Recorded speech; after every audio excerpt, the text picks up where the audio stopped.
जय हिंद दोस्तों। देखिए, बहुत सारे लोगों का सवाल आते हैं कि ये जो 12 साल वाला मामला है, जो सुप्रीम कोर्ट का जो जजमेंट एक आया था बहुत पहले,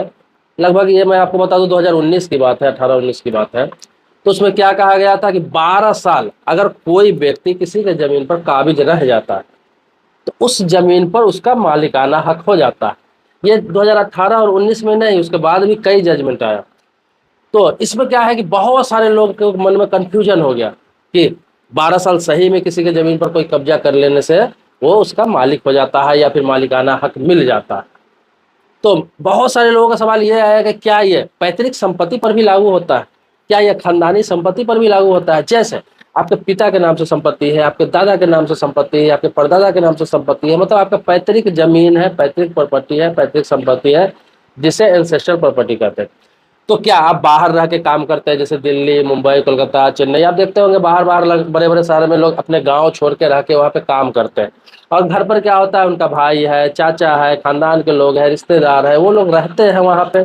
और काफ़ी काफ़ी दिन पर लोग बाहर से गाँव जाते हैं। अब काफ़ी काफ़ी दिन पर जाते हैं तो होता क्या है कि उनके हिस्से की जो ज़मीन होती है, जो पैतृक संपत्ति में बाप के नाम का, दादा के नाम का, परदादा के नाम पे जो भी ज़मीन है, उसका पैतृक संपत्ति का जो हिस्सेदारी होता है उस पर भी उसका भाई का कब्जा रहता है, चाचा का कब्जा रहता है, या फिर खानदान के किसी और लोग का कब्जा रहता है। या फिर ऐसा भी होता है कि खेती का जमीन है तो कोई और जोत रहा है, कोई और खेती कर रहा है, कोई और किसानी कर रहा है, घर के लोग, खानदान के लोग। इसमें शंका अब लोगों का बन गया है, लोगों के अंदर डर बैठ गया है कि क्या 12 साल तक मैं अपने भाई को ही कब्जा में दे के रखूँ, या फिर चाचा को ही कब्जा में दे के रखूँ जमीन, या फिर खानदान के लोग के किसी को कब्जा में दे के रखूँ, या फिर चचेरा भाई को ही कब्जा में दे के अगर रख रखा हूँ तो क्या वो मालिक हो जाएगा 12 साल के बाद। क्या ये नियम वहां भी लागू होता है पैतृक संपत्ति पर?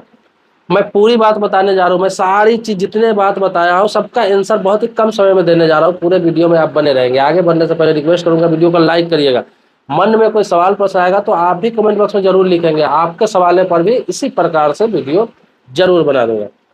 आपको बता दूं कि देखिए, ये जो नियम है जिसे हम लिमिटेशन एक्ट 1963 के सेक्शन में कहा गया है कि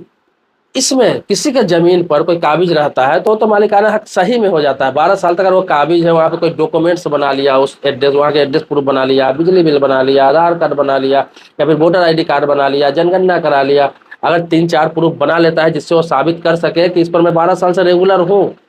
तो उसका मालिकाना हक उससे हो जाता है। लेकिन जो आपके खानदान के लोग हैं, आपके भाई है, आपके चाचा है, आपके खानदान के लोग हैं, आपके कोई रिश्तेदार है, वो लोग आपके घर पर है, वो देख रेख कर रहा है, आपका हिस्सेदारी अभी बांट के नहीं दिया गया या फिर बांट के दे भी दिया गया, अगर वो लोग देख रेख कर रहे हैं केयर टेकर के रूप में, वो लोग खेती कर रहे हैं, जमीन उसके कब्जे में है, तो इस पर ये लिमिटेशन एक्ट का नियम कानून लागू नहीं होता। मैं आपको बता दूं, आपको डरने की कोई जरूरत नहीं है, घबराने की कोई जरूरत नहीं है। आप चाहे 10 साल पर, 20 साल पर, 25 साल पर, 30 साल पर, 40 साल पर ही अपने गांव क्यों न जाए, अगर वो जमीन आपके चाचा के कब्जे में है, आपके भाई के कब्जे में है, आपके चचेरा भाई के कब्जे में है, आपके खानदान के लोग के कब्जे में है, फिर भी आप पार्टीशन सूट दाखिल करके उस जमीन में हिस्सेदारी अपना ले सकते हैं। चाहे वो आपके पिता के नाम से है, दादा के नाम से है, परदादा के नाम से है, किसी के नाम से जमीन है, डायरेक्ट आपका उसमें हिस्सेदारी होता है, डायरेक्ट आपका हक होता है। अगर आपके पापा नहीं है, दादा नहीं है, परदादा नहीं है, तो मतलब जिसके नाम से जमीन हो वो व्यक्ति अगर जीवित नहीं है, आपके ऊपर का खानदान का लोग, तो उसमें आपका डायरेक्ट हिस्सेदारी होती है, जिसे हम एंसेस्टर प्रॉपर्टी कहते हैं, पैतृक संपत्ति कहते हैं, या फिर पट्टेदारी संपत्ति कहते हैं। तो इस तरह के संपत्ति पर किसी भी प्रकार का लिमिटेशन एक्ट का कोई भी सेक्शन लागू नहीं होता है जिसमें यह कहा गया हो कि कब्जा में रहने से उसका हक हो जाता है, या मालिकाना हक हो जाता है, या उसका वो मालिक हो जाता है। अब मैं आपको बता दूं कि दिक्कत कहाँ आती है। ये तो आपका हक रहा, अधिकार रहा कानून के हिसाब से, लेकिन दिक्कत कब आती है, जैसे कि आपके गांव में ठीक है हिस्सेदारी है, जमीन है, आप 10 साल नहीं जा रहे, 15 साल नहीं जा रहे, 20 साल नहीं जा रहे, लेकिन वो जमीन आपके भाई के कब्जे में है, आपके चाचा के कब्जे में है, या फिर आपके चचेरा भाई के कब्जे में है, हो ना हो वो उस पर पक्का मकान बना लिया, पक्का मकान बना लिया हो, उसमें रह रहा हो, और आप जब वहाँ पे लौटते हैं, जाते हैं, तो देखते हैं वो तो पक्का मकान बना लिया हुआ है, उसके कब्जे में है, लेकिन मकान जब उस जमीन पे बन गया, आप उसमें से हिस्सेदारी मांग रहे हो, या फिर आपका जमीन है पूरा का पूरा जमीन मांग रहे हो, भले ही खानदानी आपके हिस्सा का जमीन है, तो वो नहीं देगा, ताकत के बल पे नहीं देगा, या फिर दबंगई के बल पे नहीं देगा। गांव समाज के लोग भी उसका सपोर्ट करेंगे कि भाई ये शुरू से यहाँ पे रह रहा है, आप यहाँ पे नहीं थे इसलिए घर बना के रहने लगा, इसको लगा आप आएंगे या नहीं आएंगे, इसके पास उपाय नहीं था, व्यवस्था नहीं था, इसका परिवार बड़ा हो गया इसलिए बना के रह रहा है। तो वो हो सकता है कि आपको न दे, आप आनाकानी करें, आप कोर्ट में जाकर पार्टीशन शुल्क दाखिल करेंगे। इससे क्या होगा कि 10 साल 5 साल, हो सकता है कि 20 साल भी लग जाए, क्योंकि वो तो कब्जा हो चुका है जमीन।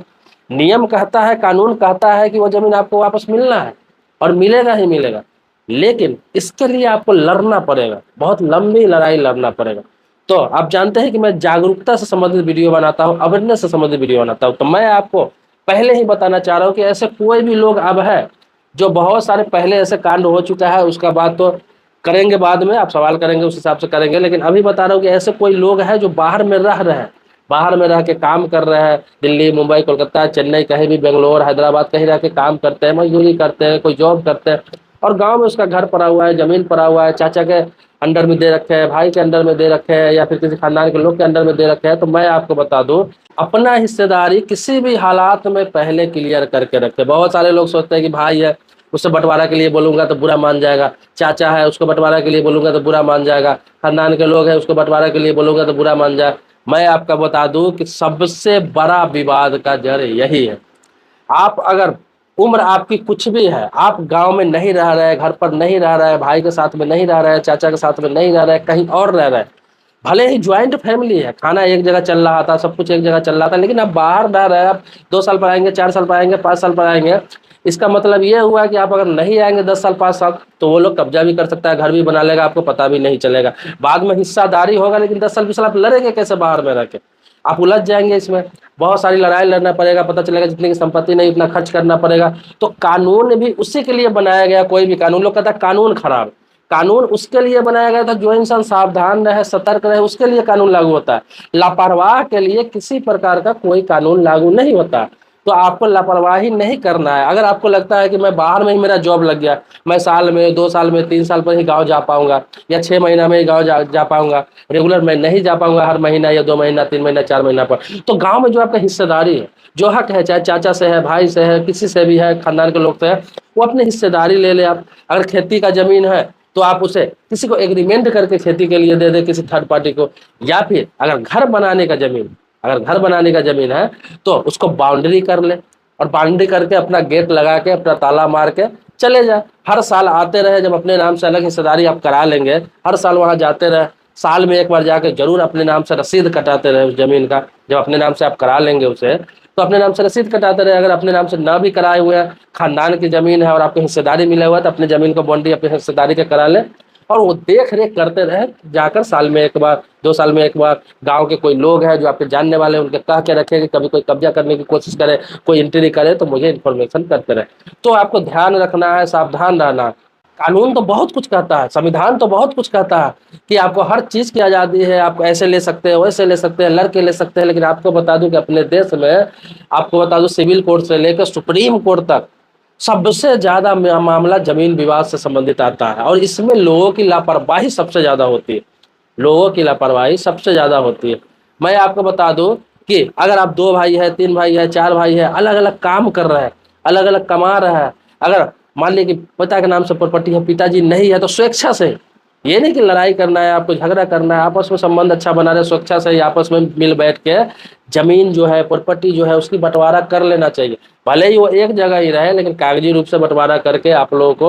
अपना अपना पेपर तैयार रखना चाहिए, अपने अपने नाम से करा लेना चाहिए। इससे क्या होता है कि भाइयों में मोहब्बत भी बना रहता है, कभी लड़ाई भी नहीं होती है, और आपको केस मुकदमा की कभी नौबत नहीं आती है। लेकिन ज़्यादातर लोग ये क्या कहते हैं कि यार भाई तो है, चलो कर लेंगे, कभी कर लेंगे। उसमें से 2 कोई बाहर रह रहा है, 2 गाँव में रह रहा है, एक कहीं रह रहा है, ऐसे अलग अलग रहते हैं, सब बिखरे हुए रहते हैं। बाद में क्या होता है, जो गाँव में रहते हैं वो घर बना लेते हैं, ज़्यादा बना लेते हैं, धीरे धीरे उनका भी फैमिली बढ़ने लगता है, करते करते ज़्यादा बना लेते हैं, आपके अनुपस्थिति में वो ज़मीन बेच भी लेते हैं। बाद में आप जाते हैं, आपको मालूम भी चलता है, तो क्या करेंगे आप? क्या करेंगे? मालूम करके ही क्या करेंगे? बाद में आप भाई पे केस करेंगे, लड़ेंगे, पैसा भाई का खर्च होगा, आपका खर्च होगा, निष्कर्ष वही निकलेगा जो निकलना है। तो ये सावधानी बरतिए।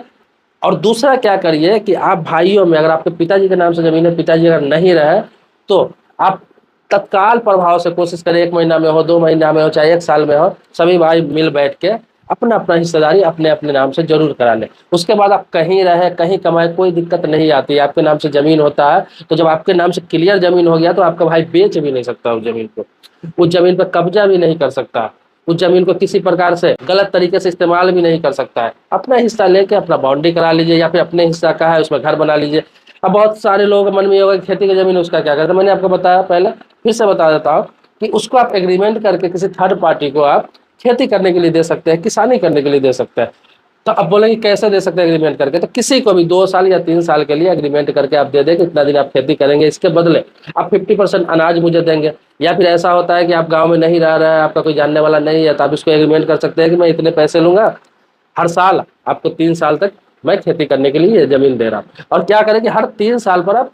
चेंज करते रहे, मतलब जिसको आप दे रहे हैं एग्रीमेंट हर 3 साल पर वो बंदे को चेंज करते रहे, अलग अलग बंदे को दे। एक बंदे को कभी भी 10 साल 15 साल 20 साल के लिए एग्रीमेंट ना करे, कभी कोई दिक्कत नहीं आएगी, किसी प्रकार का कोई भी समस्या नहीं आएगी। तो ये सब तरीका है विवाद से बचने के लिए, झंझट से बचने के लिए, ये सब तरीका। तो अगर भाई ही कब्जा कर लेता है, चाचा ही कब्जा कर लेता है, खानदान के लोग ही जमीन पर आपका कब्जा कर लेता है, तो इसमें आपकी गलती होती है, पूरी की पूरी आपकी गलती होती है। जब आप दिल्ली मुंबई कलकत्ता चेन्नई या फिर कहीं भी बाहर में रह रहे हैं, जब आपको पता है कि मैं 2 साल 4 साल 5 साल पे जाता हूँ, तो आप किस उम्मीद में उस जमीन को छोड़ रखे हो आप, क्योंकि वो तो गांव में रह रहा है, उसका तो परिवार बढ़ रहा है, बेटा हो रहा है, पोता हो रहा है, और भी परिवार बढ़ जाएगा, आपका परिवार शहर में बढ़ रहा है, उसका परिवार गांव में बढ़ रहा है। कल हो के वो घर बना ही लिया, कब्जा कर ही लिया, तो आपके पास इतनी ताकत नहीं होगी, इतनी हिम्मत नहीं होगी कि आप उससे लड़ के ले सके। कानून कहता है कि आपकी हिस्सेदारी है, आपको मिलेगी, लेकिन उस कानून के लिए कोर्ट जाना पड़ेगा, और कोर्ट जाएंगे तो 20 साल लड़ेंगे नहीं, जितना खर्च करेंगे आप उतनी की प्रॉपर्टी भी वो नहीं होगी जितना आपका खर्च हो जाएगा, निष्कर्ष आपका वही निकलेगा लास्ट में। तो क्या फायदा फिर। शुरू से सतर्क रहिए, कोई दिक्कत नहीं है, शुरू से सतर्क रहिए, ऐसी झंझट ही नहीं आएगी। तो नए पीढ़ी के लोगों से मैं कहना चाह रहा हूँ, जो अभी के पीढ़ी के लोग हैं, अगर भाई में अच्छा व्यवहार रखना है, परिवार में अच्छा व्यवहार रखना है, चाचाओं से अच्छा संबंध रखना है, तो स्वेच्छा से बैठ के आपसी मतभेद किए बिना बंटवारा कर लीजिए, अपने अपने हिस्से की जमीन के करके अपने अपने कब्जा में ले लीजिए, कोई दिक्कत नहीं आएगी किसी प्रकार का। आप कहीं रहिए, साल में एक बार आकर देख रेख करते रहिए। दोस्तों, इस तरह के जमीन से संबंधित, प्रॉपर्टी से संबंधित या कोई भी पेज फंसा हुआ है, कुछ जानना चाहते हैं, आप कुछ पूछना चाहते हैं, तो आप कमेंट बॉक्स में लिख सकते हैं। मैं अवेयरनेस वाले वीडियो बनाता रहूंगा, क्योंकि जमीन का इतना विवाद है अपने देश में, भारत में, और इसका बहुत सारे कारण है। अगर उस कारण को आप पकड़ लेते हैं, उस कांड को आप नहीं करते हैं, मतलब इसकी गलती नहीं करते हैं, तो आपके साथ ये समस्या कभी नहीं आएगी। मिलते हैं एक नए वीडियो में एक नए मुद्दे के साथ, तब तक के लिए शुक्रिया, धन्यवाद, जय हिंद दोस्तों।